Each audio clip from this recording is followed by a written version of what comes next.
குருவருள் இருந்தால் திருவருளுக்காக நம்ம வாழ்க்கை மாறும்னு சொல்லி அந்த குருவை எப்படி கண்டுபிடிக்கிற சாமி? அந்த குருனால என்னென்ன நன்மை இருக்கும்? குருல நிறைய வித்தியாசம் இருக்கு. இந்த குருங்கிற விஷயத்துல காரண குரு, காரிய குருன்னு குருல ரெண்டு இருக்கு. என்ன காரண குரு, காரிய குரு அப்படின்னு கேட்டீங்கன்னா, குரு அடைகிறதுக்கு ரெடியா இருந்தா அவரே வந்துருவான்னு சொல்லிட்டீங்க. நான் எப்படி ரெடி ஆகும்? இவர் தான் குருன்னு நமக்கு தெரியவே தெரியாது. அவர் நம்மளை வழிபடுத்திட்டு போகும்போது மட்டும்தான் தெரியும். அவர் நம்மளை வழி நடத்திட்டு போகக்கூடிய பாதைகள் எப்படி இருக்குன்னு கேட்டீங்கன்னா ரொம்ப கரடு முரடா இருக்கும்.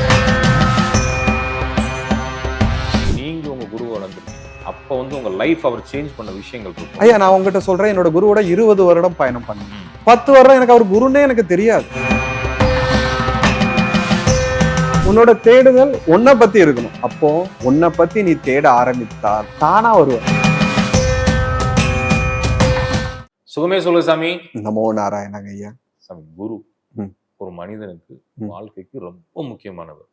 குரு அருள் இருந்தால் திருவருளுக்காக நம்ம வாழ்க்கை மாறும்னு சொல்லியிருக்காங்க.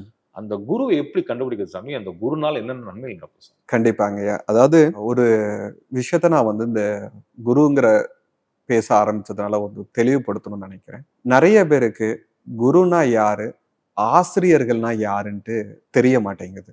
ஆசிரியர்களை குருங்கிறாங்க, குருவை ஆசிரியருங்கிறாங்க. நம்மளுடைய ஞான பாதை, அதாவது அகத்தை உள்ள நோக்கி பயணம் பண்ணுவதற்கு அழைச்சிட்டு போறவங்க குரு. நம்மளுடைய வெளிய பயணம், அதாவது நாம் இந்த உலகத்துல வாழ்வியலுக்கான வாழ்க்கையை கத்துக் கொடுக்கக்கூடியவர்கள் ஆசிரியர்கள். இந்த இரண்டுக்கும் பெரிய விஷயம் இருக்கு, வித்தியாசம் இருக்கு. நிறைய பேர் சொல்லுவாங்க, ஐயா எனக்கு வண்டி ஓட்ட சொல்லி கொடுத்த குருவே இவரு தான் ஒரு பேரை சொல்லுவாங்க. அவர் குரு கிடையாது, அவர் ஆசிரியர். தொழில் கத்துக் கொடுத்த குரு, தொழில் கத்துக் கொடுத்த குருன்னு சொல்லுவாங்க. அது அவர்களை குருன்னு நம்ம சொல்லக்கூடாது. காரணம் என்னன்னா, நம்மளுடைய ஞானிகளுடைய ஞானத்திற்கான பாதையை அவங்க வகுத்து கொடுக்கக்கூடியவர் மட்டும்தான் நம்ம குருங்கிற ஒரு ஸ்தானத்தை நம்ம அவர்களுக்கு கொடுக்கும். அப்ப அந்த குருங்கிற ஒரு அகத்தை ஆராய்ந்து ஞானத்தை வெளிப்படுத்துவதற்கான பக்குவத்தை நம்மகிட்ட விதைக்கக்கூடியவர்கள் குரு. இப்போ யாரு எப்போ நமக்கு குரு கிடைப்பாங்க? அதுல இன்னொரு விஷயத்த சொல்றேன். குருல நிறைய வித்தியாசம் இருக்கு. இந்த குருங்கிற விஷயத்துல நான் உங்ககிட்ட முன்னாடி ஒரு விஷயம் பேசும்போது காரண கடவுள், காரிய கடவுள் அப்படின்னு ஒரு விஷயத்த பேசியிருந்தேன். அதே மாதிரி காரண குரு, காரிய குருன்னு குருல ரெண்டு இருக்காங்க. என்ன காரண குரு, காரிய குரு அப்படின்னு கேட்டீங்கன்னா, நம்மளுடைய ஞானத்தை தூண்டுவதற்காக அமையக்கூடியது எல்லாருமே காரண குரு. ராமகிருஷ்ண பரமஹம்சர் கிடைச்ச மாதிரி. ராமகிருஷ்ண பரமஹம்சர், சிலவங்க பாத்தீங்கன்னா அகத்தியரை நான் குருவா நினைக்கிறேன்பாங்க. சிலவங்க ஏதோ ஒரு புத்தகத்தை படிச்சிருப்பாங்க, அவங்களுக்கு ஞான பாதையை தொடங்கணும்னு நினைப்பாங்க. அந்த புத்தகத்துல சொல்லப்பட்ட அந்த குருவே காரண குருவா இருந்திருப்பாங்க. காரிய குருவா அவங்க நம்மளுடைய வாழ்வியல வரமாட்டாங்க. அவங்க நம்ம அந்த ஞான பாதையை பயணம் செய்வதற்கு ஒரு தூண்டுதலாக இருந்திருப்பாங்க. அது புத்தகம் மூலமாக வரலாம், இல்லைன்னா எங்கேயோ ஒரு வீடியோவை பார்த்திருப்பாங்க. அந்த வீடியோ பார்த்து இது சரியா இருக்குன்னு தோணி இருக்கலாம். ஆனா அந்த வீடியோல பார்த்துட்டு இருக்கிறவர் நமக்கு குருவா மாற மாட்டாங்க. சோ அவங்க அந்த காரணம், அதாவது நம்மளுடைய வாழ்வியல்ல அந்த பிரம்மத்தை, அந்த இறைவனை பயணம் பண்ணுவதற்கு, ஞானத்தை தொடுவதற்கு ஒரு காரணமாக இருக்கக்கூடிய குருமார்கள் எல்லாருமே காரண குருவா சொல்லுவாங்க. காரிய குரு யாருன்னு கேட்டீங்கன்னா, இப்போ ஒரு மாம்பழம் இருக்கு, அது காயா இருக்கும்போது வண்டு போகுமா? போகவே போகாது. அப்ப அந்த பழமா வர்றதுக்காக அந்த வண்டு காத்துட்டு இருக்கும். பழமா வந்த பிறகுதான் அந்த வண்டு போய் அந்த இடத்துல உட்கார்ந்து அந்த பழத்தை ருசிக்கும். நம்மளுடைய உள்ள இருக்கக்கூடிய ஆத்மா அந்த ஞான பாதைக்கு தயாராக சரியான பக்குவத்தை அடைந்த பிறகு அந்த குரு நம்ம பக்கத்துல வருவார். அவர் தான் காரிய குரு. எவன் ஒருவனுக்கு காரிய குரு வருகிறாரோ அவனால் அந்த ஞானத்தை தொட முடியும். அது எல்லாரோட வாழ்க்கையிலும் வருவார். யாரெல்லாம் அது தயார், அந்த மாம்பழம் பழுத்த உடனடியா வண்டி எங்க இருந்தோ ஓடி வர்ற மாதிரி யாரு தயாராகிட்டு இருக்காங்களோ அவங்க வாழ்க்கையில தான் வருவார். நிறைய பேர் சொல்லுவீங்க, நீங்க கேள்விப்படுறீங்க, எனக்கு திருமூலர் குரு, அருணகிரிநாதர் குரு, ரமணர் என்னோட குரு. இவங்க எல்லாருமே என்னன்னு கேட்டீங்கன்னா காரண குரு தான், காரிய குரு கிடையாது. உங்க வாழ்வியல்ல உங்களுடன் பயணம் செய்து உங்களை அந்தந்த நேரத்துல தவறு செய்வதையும் மாயங்கிறத புரிய வைத்து படிப்படியா அழைச்சிட்டு போயிட்டு உங்களுக்கு அந்த பிரம்ம தரிசனத்தை ஏற்படுத்தும். நீங்க உடனடியா சொல்லலாம், ஐயா என்னுடைய பண பிரச்சனை தீர்றதுக்காக அந்த குருவை போய் பார்த்தேன், என் பண பிரச்சனை தீர்த்துட்டாரு. எனக்கு உடம்பு சரியில்லாம இருந்தது, அதை போய் பார்த்தேன், அது என் பிரச்சனை. அவர் வைத்தியர், அவர் குரு கிடையாது. குருங்கிறது ஞானத்தை போதிக்கணும், ஞானத்தின் பாதையை நம்மளுக்கு புரிய வைக்கணும், மாயை பற்றிய விளக்கங்களை நம்மளுக்கு கொடுக்கணும். அவர் தான் குரு, அவர் தான் காரிய குரு. நீங்கள் தயாராயிட்டீங்கன்னா அந்த குரு வருவாரு. நீங்க சில நேரங்கள்ல வந்து பாத்தீங்கன்னா இயற்கையாகவே அவங்களுக்கு காரண குரு அமைஞ்சிடும். எனக்கு அப்படி ஒரு குரு அமைஞ்சாரு. நான் தயாரானான்னு எனக்கு தெரியாது. எனக்கு என்னோட குரு என் கூட இருந்தார். இது என்னுடைய முன் ஜென்மத்துல என்னுடைய பயணத்தின் காரணமாக எனக்கு கிடைக்கப்பட்டது. அவர்களுக்கு இயற்கையாகவே பிறப்பில் இருக்கும் போதே, அவர்கள் பிறந்த பிறகே அவர்களுக்கு காரிய குரு அவருக்கு கூடயே இருக்கிறாங்க. சில மனிதர்களுக்கு மாம்பழம் பழுத்த பிறகு அமையலாம், இல்லைன்னா அடுத்த பிறவிகள் அமையலாம். குரு அடைகிறதுக்கு ரெடியா இருந்தா அவரே வந்துருவான்னு சொல்லிட்டீங்க. நான் எப்படி ரெடி ஆகணும்? ஐயா, இந்த உலகம் உங்களை ரெடி ஆக்கிரும். நீங்க இன்பத்துக்கு பின்னாடி ஓடிக்கிட்டே இருப்பீங்க, உங்களுடைய பலத்துக்கு பின்னாடி ஓடிக்கிட்டே இருப்பீங்க. எனக்கு நான் தான் எனக்கு தான் பலம் இருக்க, நான் அந்த உலகத்தை வந்து பாத்துருவேங்கிற மாதிரி தைரியத்துல ஓடிக்கிட்டே இருப்பீங்க. என்கிட்ட தான் பணம் இருக்க, நான் எதனாலும் வாங்கிக்கலாம், எதனாலும் செஞ்சுக்கலாம் அப்படிங்கிற ஒரு அகங்காரத்துல நீங்க ஓடிக்கிட்டே இருப்பீங்க. ஒரு கட்டத்துல இது இருந்தாலும் ஒண்ணுமே நடக்காதுன்னு ஒரு புரிதல் உங்களுக்கு வரும். இல்ல, இதனால வந்து எதுவுமே நடக்கல, நான் இன்பம் நினைச்சது எதுவுமே எனக்கு இன்பமா இல்ல. பெண் இன்பம் இன்பம் நினைச்சேன், அங்க போய் பார்த்தா பெண் இன்பம் இல்ல. ஆண் இன்பம் என்ன நினைச்சு பெண் நினைக்கிறாங்க, அதுவும் அதுல இன்பம் இல்ல. பணம் வந்தா எனக்கு இன்பம் நினைக்கிறேன், அந்த பணம் கிடைச்ச பிறகு இன்பம் இல்ல, கிடைக்கிறதுக்கு முன்னாடி எனக்கு இன்பம் இல்ல. பதவி கிடைச்சா எனக்கு இன்பம் நினைக்கிறேன், பதவியில போய் உட்கார்ந்த பிறகு எனக்கு இன்பமா இல்ல. இந்த புரிதல் எந்த ஆத்மாக்கு ஏற்படுதோ குரு வந்துருவாரு. இது என்னைக்குமே புரியலையா, அவனுக்கு இறப்பு கண்டிப்பா நடக்கும். இறப்பு கொடுத்து மீண்டும் பிறப்பான். ஏன்னா அவனுக்கு புரியாது. அவங்ககிட்ட உட்கார்ந்துட்டு பெண் இன்பம் வந்து மாயே, பணம் மாயேன்னு சொன்னா போடா, இவன் வந்து என்னன்னா எனக்கு இன்பமா இருக்கிறத இவன் மாயன்னு சொல்றான்.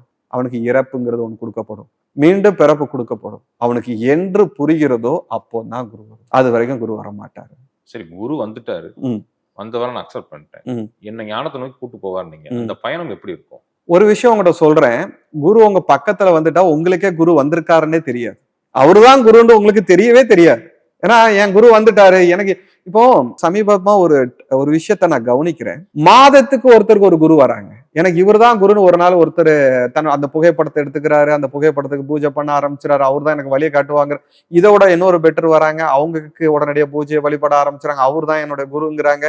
இப்படி மாத்திக்கிட்டே இருக்கிறாங்க. அந்த குரு நம்ம பக்கத்துல வந்தா குரு நமக்கே தெரியாது, இவர் தான் குருன்னு நமக்கு தெரியவே தெரியாது. அவர் நம்மளை வழிபடுத்திட்டு போகும்போது மட்டும்தான் தெரியும். அப்போ அவர் நம்மளை வழி நடத்திட்டு போகக்கூடிய பாதைகள் எப்படி இருக்குன்னு கேட்டீங்கன்னா ரொம்ப கரடு முரடா இருக்கும். நீங்க உங்களுக்கு இறைவன் அடைந்தால் உங்களுக்கு வந்து உலகத்துல இருக்கக்கூடிய எல்லாமே உங்களுக்கு கிடைச்சிரும் அப்படிலாம் பொய்லாம் சொல்லுவார். நீ இந்த நிலையை அடைஞ்சிட்டா உனக்கு அந்த அதிசயம் நடந்துரும், நீ இப்படி ஆயிரும் அப்படி ஆயிரும், பொய் சொல்லுவாரு. குரு பொய் சொல்லுவாரு, சில இடத்துல உண்மையை புரிய வைப்பார். இப்படி கரடுமுரணான பாதைகள்ல நம்மளை அழைச்சிட்டு போயிட்டு அவர் விட்டுட்டு ஒரு இடத்துல விட்டுட்டு அவரு இல்லாம போயிடுவார். அப்ப அவர் இல்லாம போயிடும் போது அந்த குரு எங்கன்னு நம்ம தேடும் போது அந்த குருவே கடவுளாக இருப்பாரு, பிரம்மமா இருப்பாரு. உன்னுடைய குரு கடவுள். உனக்கு குரு வராருன்னா கடவுள் வந்திருக்காருன்னு அர்த்தம்.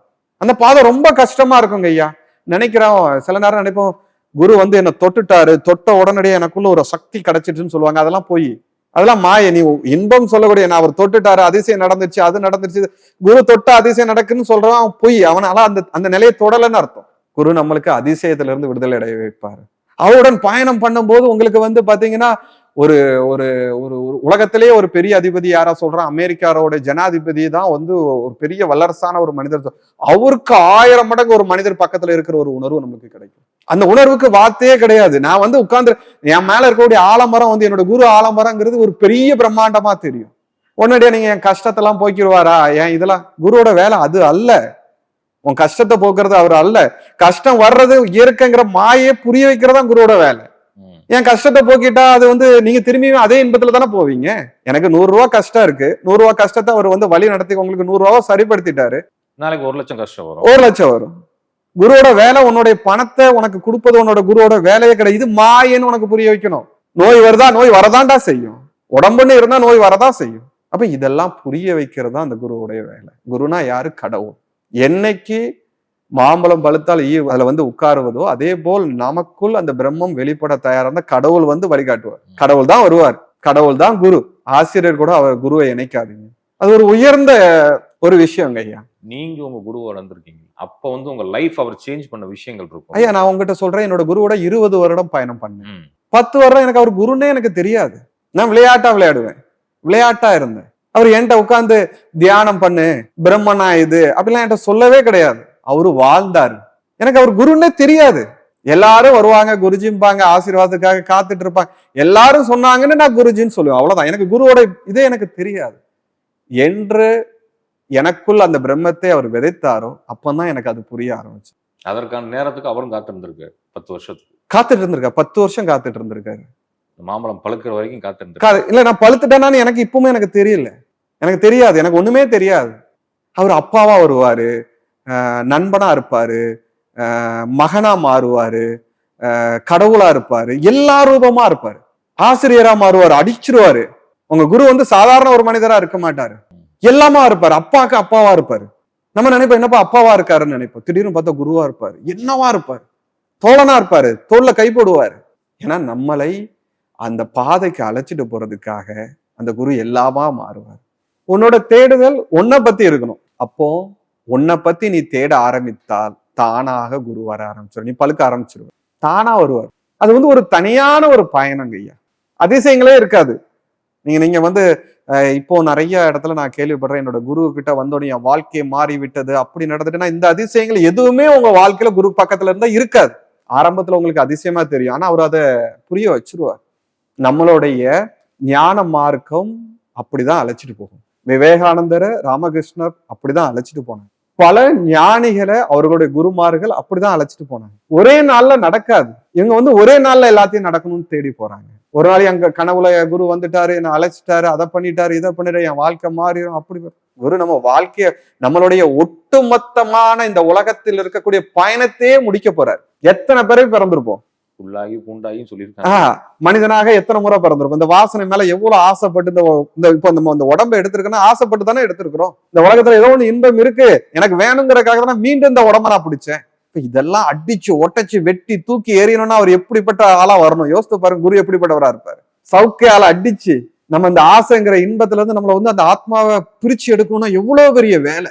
அப்ப அந்த குரு எப்படிப்பட்டவரா, விசிட்டிங் கார்டு போட்டுட்டு பெரிய பேனர் வச்சுக்கிட்டு கழுத்து நிறைய ருத்ராட்சத்தை மணிகளை அணிஞ்சுக்கிட்டு நெத்தி முழுதும் திலகத்தை போட்டுட்டு இவரு நம்ம குருவா இருப்பாரோ? அவர் அதெல்லாம் இருக்க மாட்டாரு. நான் உண்மையை மட்டும் பேசுறேன். ருத்ராட்சத்துக்கோ நெத்தியில இருக்கக்கூடிய திலகத்திற்கோ அவர் அணிந்திருக்கக்கூடிய ஆடைக்கோ சம்பந்தமே கிடையாது. குரு அப்படிதான் இருக்கணும்னு அவசியமே இல்லை. நீங்க குரு அடையாளத்தை அதுல தேடாதீங்க, உடையிலையும் தேடாதீங்க. உங்களுக்கு தெரியும், நீங்க பக்குவம் அடைந்துட்டீங்கன்னா உங்க பக்கத்துல அழைச்சிட்டு போக வரும்போது உங்களுக்கு தெரியும் அவர் என்னவாகவும் இருப்பார். இல்ல என்னவாகவும் இருப்பாருன்னு இந்த ஃபார்மேட்லயே இருப்பாரு. உங்க நண்பனா கூட இருப்பாரு, இருந்திருப்பாரு. நீங்க பக்கம் அடைந்த பிறகு அவர் வெளிப்படுவார். உங்க தந்தையாவும் இருந்திருப்பாரு. அதனால எந்த ரூபத்துல அவர் இருப்பாருங்கிறதே தெரியாது. நம்ம பழக்கணும், அப்போ கண்டிப்பா அதை உணர முடியும்.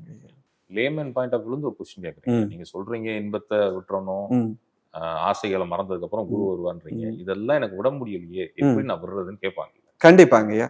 அதாவதுங்க ஐயா, இப்போ நான் உங்ககிட்ட ஒரு பாதையை காமிக்கிறேன். ஐயா, இந்த இன்பத்தை விடுவதற்கு இந்த மாதிரி பயணம் சென்றால் நீங்க அந்த இன்பத்தை விட்டுருவீங்கன்னா கண்டிப்பா நீங்க விட மாட்டீங்க. ஒருத்தர் நல்லா மாமிசம் சாப்பிட்டுட்டு இருக்காரு. மாமிசத்தை சாப்பிடுவது வந்து பாவ செயல் அப்படின்னா நான் சொன்னா ஏன் முன்னாடி சாப்பிடாம இருப்பாரு? இவர் முன்னாடி பாவம் இவன்னு சொல்லிட்டு இருப்பாரு, இவர் முன்னாடி சாப்பிட தனியா போய் சாப்பிடுறோம். எந்த மனிதன் சுயமாக ஆராய்ச்சி செய்து அவன் விடுதலை அடைய வைக்கிறானோ அப்பந்தான் அதுல இருந்து அவன் விடுதலை அடையும். சுயமா அவன் ஆராய்ச்சி செய்வான். அவனுக்கு இன்பமா இருக்கிறது கண்டிப்பாக அது துன்பமா அவனுக்கே மாறும். அது எது அவன் வந்து இன்பமா நினைச்சு சுவைக்கிறானோ அந்த இன்பங்கள் எல்லாமே அவனுக்கு புளிக்கும், கசக்கும். அப்போ அவனுக்கு அது ஞானம் கிடைக்கும். அப்பந்தான் அவன் விடுதலை அடைவான். நான் உங்களுக்கு இப்ப இந்த நிகழ்ச்சியை பார்த்துட்டு இருக்கிறவங்களுக்கு ஐயா உங்களுக்கு இதெல்லாம் மாயை, இதெல்லாம் மாயை, இதெல்லாம் விட்டுருங்க, அதை மாட்டுங்க விட்டுருவாங்களா? விட முடியுமா? முடியாது, முடியவே முடியாது. அதனால முதல்ல சொன்னோம், லேமன் பாயிண்ட் ஆஃப் இந்த கொஸ்டினை கேட்டு கண்டிப்பா அவன் சுயமா ஆராய்ச்சி செய்வான். சுய ஆராய்ச்சிக்கு அவன் வருவான். குழந்தைக்கு, நான் பெத்த குழந்தைக்காக நான் வந்து எல்லாமே செய்வேன், எல்லாத்துக்காகவும் விட்டு கொடுப்பேன் அப்படின்னு சொல்லிட்டு அவன் தொடர்ந்து அந்த குழந்தைக்கு செய்வான். குழந்தைக்கு திருமணமாகும். திருமணமான பிறகு பந்தத்தை அந்த குழந்தை இன்னொரு இடத்துல யாத்திரை பண்ணும். இவனுக்கு பதற்றத்தை ஏற்படுத்தும். அப்ப நம்ம இவ்வளவு நாள் வச்சிருந்த அந்த அன்பு என்ன? அப்ப அவனுக்கு அது புரியும். நான் சொல்வதனால மட்டுமே அதை வந்து மாத்திக்கொள்ள முடியுமான்னு கேட்டா முடியவே முடியாது. இன்பத்தை ஒருவன் விடணும்னு நினைக்கிறான்னா அவனுக்கு அது துன்பமாக மாறும் வரைக்கும் அவன் விடமாட்டான். சுய அனுபவம் வர்ற வரைக்கும் அவனால அதுல இருந்து விடுதலை வரவே முடியாது.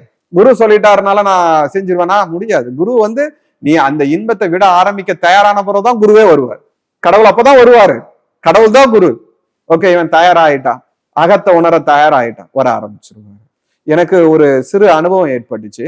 ஒரு அம்மா என்கிட்ட சொன்னாங்க, என்னோட தம்பி வந்து, அந்த அம்மாக்கே 50-55 வயசு இருக்கும். என்னோட தம்பி என்ன பண்ணுவான்னா அப்பளம் சாப்பிடுவதற்கு ரொம்ப விருப்பப்படுவான். அதனால எங்க அம்மா என்ன பண்ணாங்க, ஒரு நாள் இவனை வந்து திருப்திப்படுத்திடணும்னு சொல்லிட்டு 10 பாக்கெட் அப்பளம் வாங்கி முழுசும் பொரிச்சு வச்சாங்க. என் தம்பி சாப்பிட்டுக்கிட்டே இருந்தான். ஆனா அவனுக்கு திகட்டிருமான்னு பார்த்தாங்க. எங்க அம்மா தான் தோத்து போனாங்க. அவனுக்கு திகட்டவே இல்லை. இப்பவும் அவன் அப்பதான் சாப்பிட்டுட்டு இருக்கிறான் அப்படின்னு சொன்னாங்க. எனக்கு ரொம்ப மனசுல ரொம்ப ஆழமா பதிஞ்சிருந்தது. அப்போ அவனை திருத்தணுங்கிறதுக்காக அவங்க அம்மா முயற்சி பண்ணாங்க. ஏன் அது முடியல? அந்த ஆத்மாக்கு என்னைக்கு இந்த அப்பளத்துல நான் சாப்பிடக்கூடியதுல சுவை இல்லைன்னு உணர்தோ அது வரைக்கும் அவனால வெளியவே வர முடியாது. அப்போ உங்களுடைய அந்த வீடியோல பார்த்துட்டு இருக்கிறவங்களுக்கு நான் சொல்லக்கூடிய ஒரு விஷயம் தான், நீங்க எதெல்லாம் இன்பம்னு நினைக்கிறீங்கல்ல அதை நல்லா ஒத்து கவனிங்க. நீங்களே விட்டுருவீங்க. ஐயா இதுக்காக நம்ம இவ்வளவு ஓடணும், பணத்துக்காக ஓடணும். நீங்க வந்து பணத்தை விரிச்சு மேல படுக்க வச்சாலும் உங்களுக்கு அது மேல இன்பம் வராது. ஒரு காகிதம் தான். விலை கூடுன காரை 10 காரை நிறுத்துறீங்க. நான் அந்த பிராண்ட் கார் வச்சிருக்கேன், விலை கொண்ட டெஸ்லா கார் வச்சிருக்கேன், பென்ஸ் கார் வச்சிருக்கேன். அது இரும்பு, தகரம், பிளாஸ்டிக். இதான் ஞானிகள் சொல்றாங்க. இந்திய பூமியில ஞானிகள் கத்துக் கொடுக்கக்கூடிய பாடம் என்னன்னா, நீ எதெல்லாம் உயர்வா சொல்றியோ அதெல்லாம் மாயங்கிறாங்க. குரு அதான் சொல்றாங்க. இது அப்பந்தான் உங்களுக்கு புரியும். நீங்க சொல்றப்ப பாரதியார் சொன்ன மாதிரிதான் ஞாபகம் வருது. எத்தனை கோடி இன்பம் வைத்தா இறைவா, என்னப்பா இன்பம் வச்சாரு, உனக்கு சாப்பாட்டுக்கே வழி இல்லை, இதுல இன்பத்தை பார்த்து நீ அந்த மனநிலைக்கு போனாதான் குரு வருவார். கண்டிப்பா வருவார். தியாகம் பண்ணுங்க.